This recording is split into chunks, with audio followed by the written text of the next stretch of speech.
This is a nice picture I drew of Mikasa Ackerman, and actually wound up doing the shading with black felt tip marker.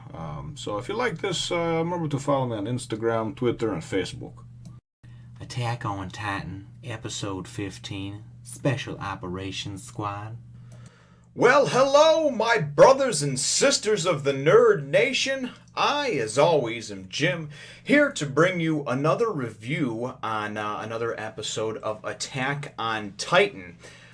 This series really kind of broke off and was divided, of course, in the first half and then the second half, which we just started in the last episode.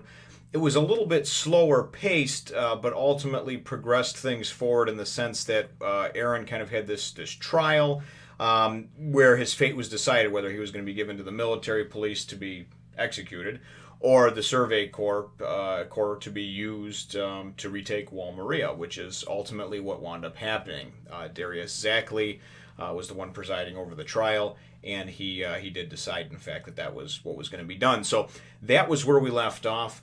That's where we begin, and we wind up seeing, they show a map, and they show Trost, and then they show a little bit further out from there. So I'm not sure if it's out beyond the territory that needs to be reclaimed, or if it is somewhere within Wall Rose still that they have. But there's an old castle that used to be the headquarters for the Survey Corps.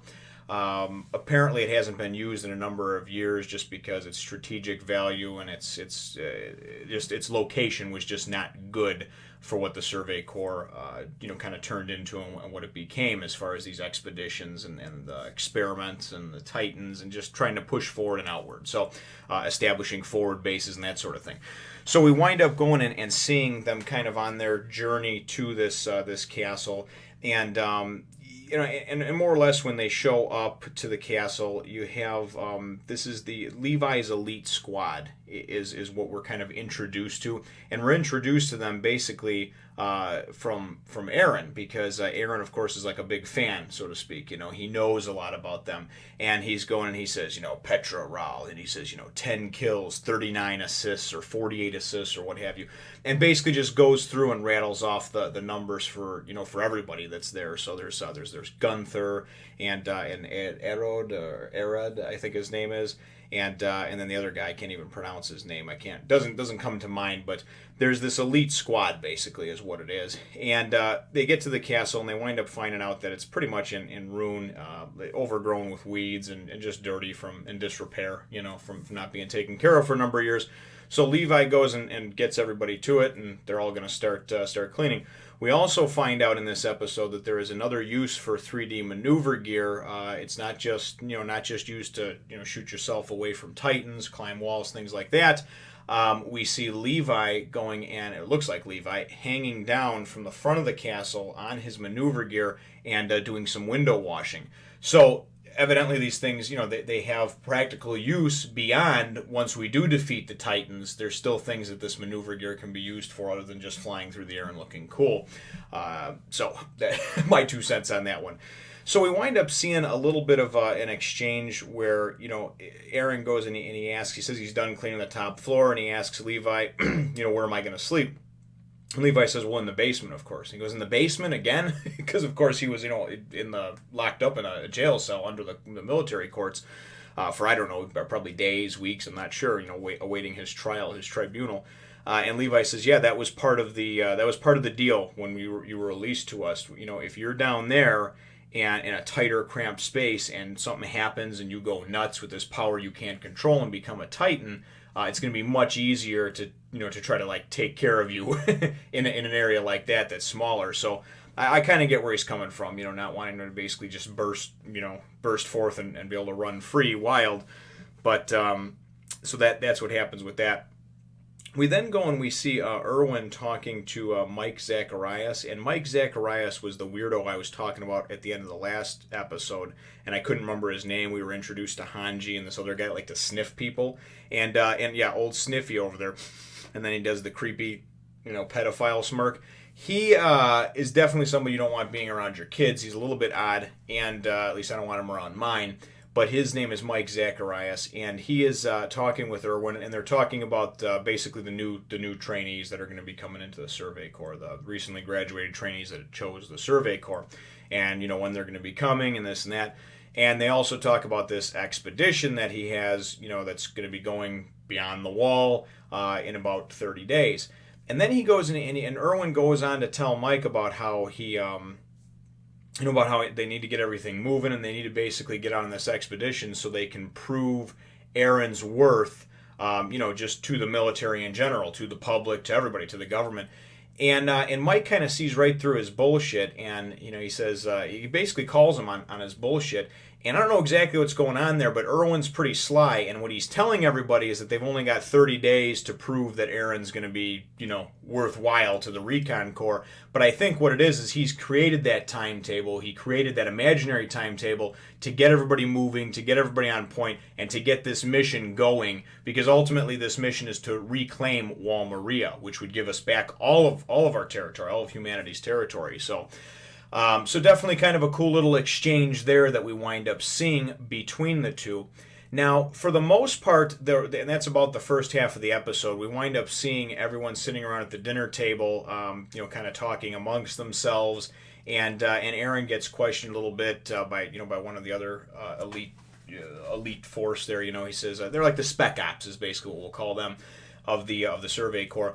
And they're sitting around with Levi and everybody else, and someone winds up asking Eren, how is it that you turn into a Titan? And Eren starts explaining it to him, and how he has to self-inflict, a wound, and once he does that and takes some damage, and he focuses, he was able to turn into it. So we wind up getting then, after a little bit of brief exchange there, nothing real important going on. Levi tells him, hey, you can find out all information in the reports too, bud. So all of a sudden then we hear kind of a bang, like somebody walked into the door. And the door opens up, and it's Hanji, and she's putting up her glasses, and so clearly she just walked into the door, and she's kind of a goofball.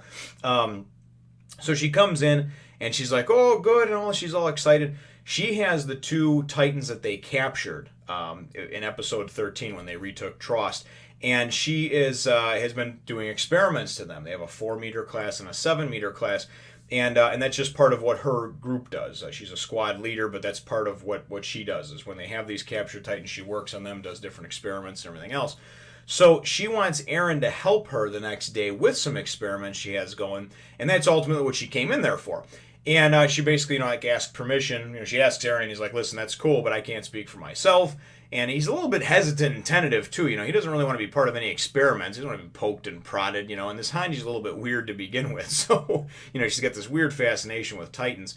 So she goes and of course, he asks permission then of Levi, who gives it and says, that's fine, whatever. He's just cleaning the courtyard tomorrow. So she's all excited, So she sits down, or she goes in, that's what it is. Eren goes and actually asks her for some more information on the type of experiments they're going to be doing, right? Or what they're going to be doing. And she's like, oh, I'm glad you asked. And as she starts talking, everybody just gets up but Eren and leaves, and they're all like, we don't want to hear her. So clearly she's kind of considered to be like the Mad Hatter, the crazy one, I guess you would say. So she sits down and she tells, and this is kind of the whole second half of the episode, but it is kind of neat because we find out some different things about it. It's almost like a flashback of her talking about when they started working on these two Titans. First of all, she's a little bit strange in the fact that she names them. She names these two Sawney and Bean.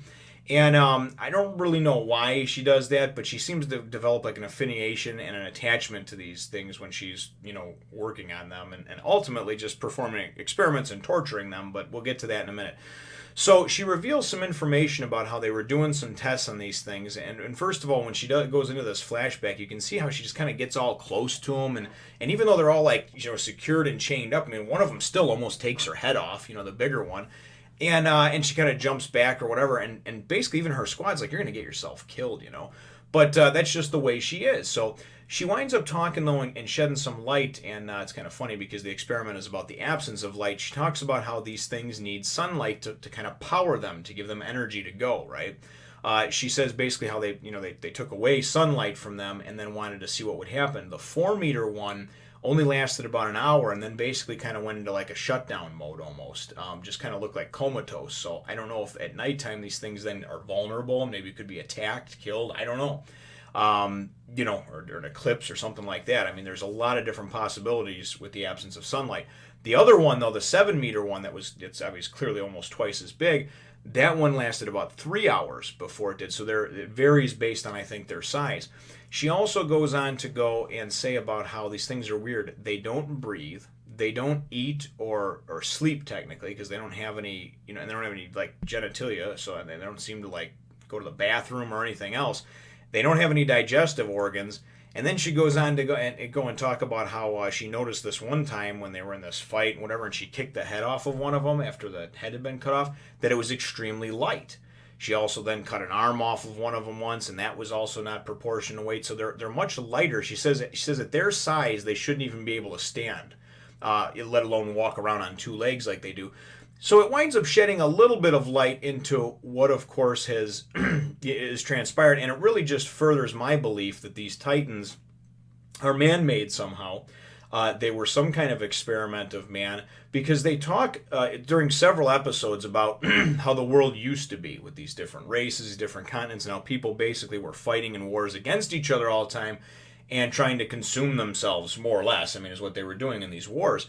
So whether it was a government experiment gone wrong, or whether it was a terrorist organization's way of wiping out the world, or whether it was some government's way of population control, I think that these Titans are human-bred or human-created, and hopefully that's what we'll eventually find out somewhere down the line.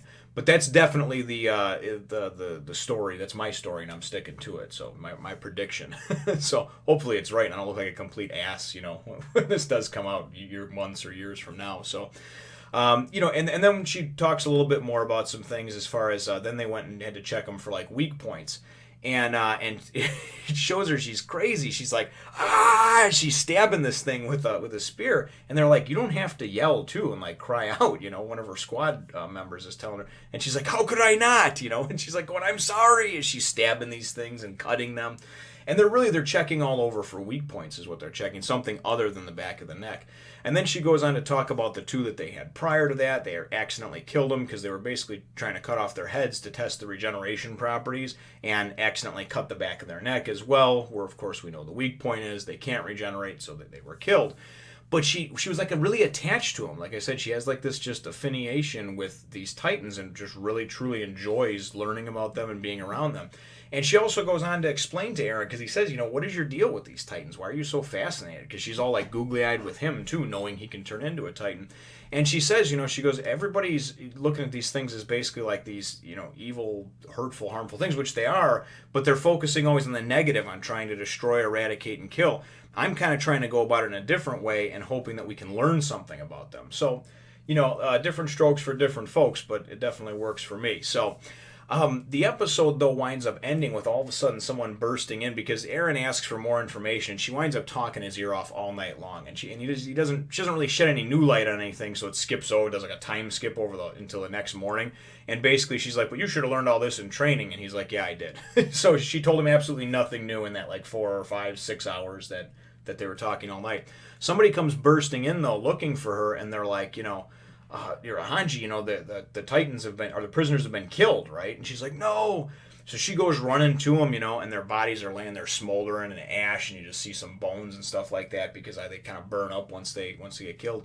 And she's like freaking out, oh, son bean, and they're asking, what happened, and everybody's kind of gathered around, and it's really kind of a neat exchange, because you wind up finding out that in between watch, coming and going or whatever, these things were killed basically at the same time, and that by the time anybody got there to see, they had used their maneuver gear to get out of there, so they're assuming that it's a soldier, that it's somebody that's actually within the walls over here. And Eren's kind of looking on like, oh, Jesus, And Levi got probably a little bit scared, thinking whoever went and took this into their own hands, Eren can turn into a Titan. He might be next on the hit list. And rightly so, to be scared for that. Levi kind of comes up to him and says, hey, don't worry about it. Let the military police take care of it. And then Erwin comes up behind him and says, real quick, like, so what do you think about this? What do you think about, almost like, I don't know if he was like testing him, or if I don't know if he's just a little bit creepy. Maybe he was in on something with it. I don't know. Erwin seems cool, but he seems really smart too, and kind of devious and deceptive.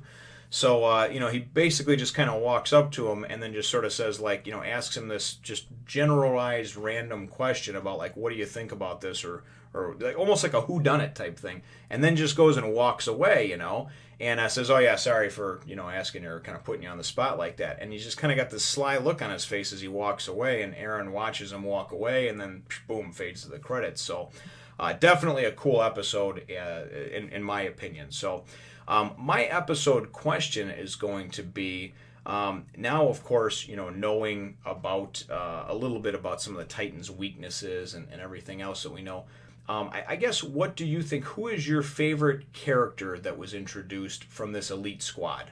I know I was kind of talking about the Titans, but I was trying to circle back around and get to this elite squad, So out of Gunter and Petra, and even like Hanji and Mike Zacharias, these are all really new characters that, we're kind of being introduced to now and get to know them better. So who's your favorite so far? But leave the answer to that question in the comments down below. Feel free to hit the thumbs up, the like button if you think that I deserve it, and subscribe if you haven't done so already. We will look forward to catching you in the next one, Nation. Remember, brothers and sisters, to share, subscribe, spread the word of the nation to others, and of course, if you like watching the videos, watching them is always much appreciated. Have a nice day.